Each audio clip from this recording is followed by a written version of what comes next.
Well, on top of the GOP controlling the White House and Congress, Democrats couldn't win any of the 4 recent special elections for open House seats.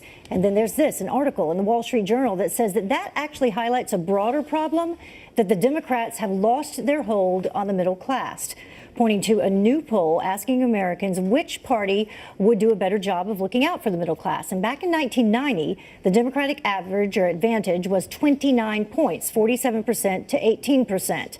But in the latest survey, look at this, the Democratic advantage, only 13 points, and that's the smallest gap ever. So how can Democrats end the losing streak? Joining us now to discuss is Isaac Wright. He's a former executive director for Correct the Record. Also with us is Brian McGuire, the former chief of staff for Senate Majority Leader Mitch McConnell. Boy, your boss is busy today. He is. So let's start with those special elections. And Brian, I'll begin with you. GOP coming off 4 victories in the Georgia 6 race. I mean, an unprecedented amount of money was spent by the Democratic Party. They also lost in South Carolina, Kansas, and Montana. What should they learn from that? Well, they should learn they have a problem. And it seems to me that the one thing that they're not doing is actually studying why it is that they keep losing. After the election in 16, you would have thought that they would have done an autopsy, as Republicans did after they lost the last presidential election, and Democrats didn't do that.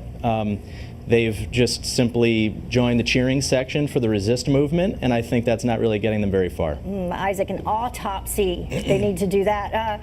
So President Trump, we've heard him, many others say often they're the party now of resist and obstruct. Will that alone help them gain back voters? Democrats need more than resistance. Yes, we have to resist the bad policies of the Trump agenda, but we need a lot more than resistance. We need restoration. And that means Democrats going back across the country, going into middle America, into rural America, and talking about what we stand for again, talking about our values.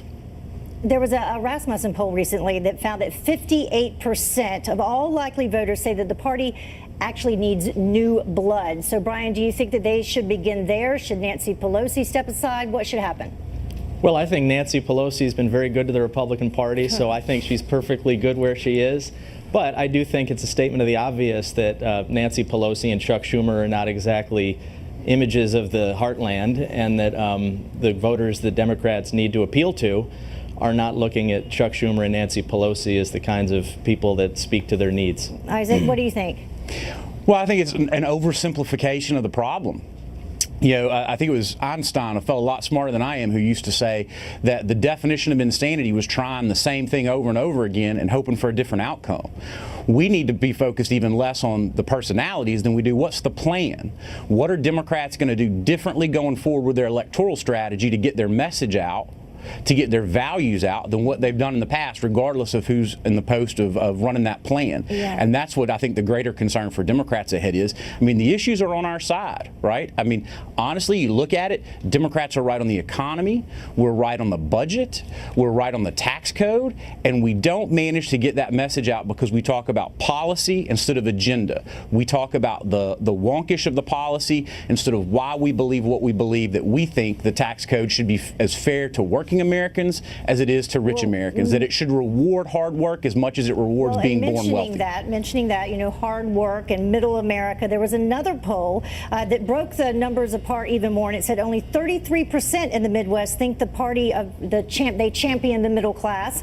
Among rural voters, it's only 31%, and then among white men with less college education, 25%. Brian, that sounds an awful lot like the voters that turned out for President Trump.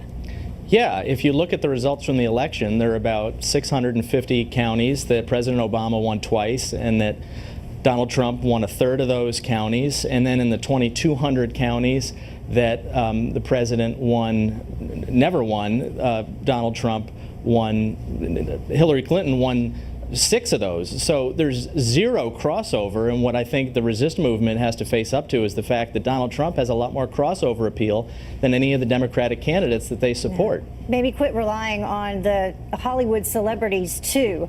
Isaac and Brian, thank you both very much. Thanks for having us. Thank you.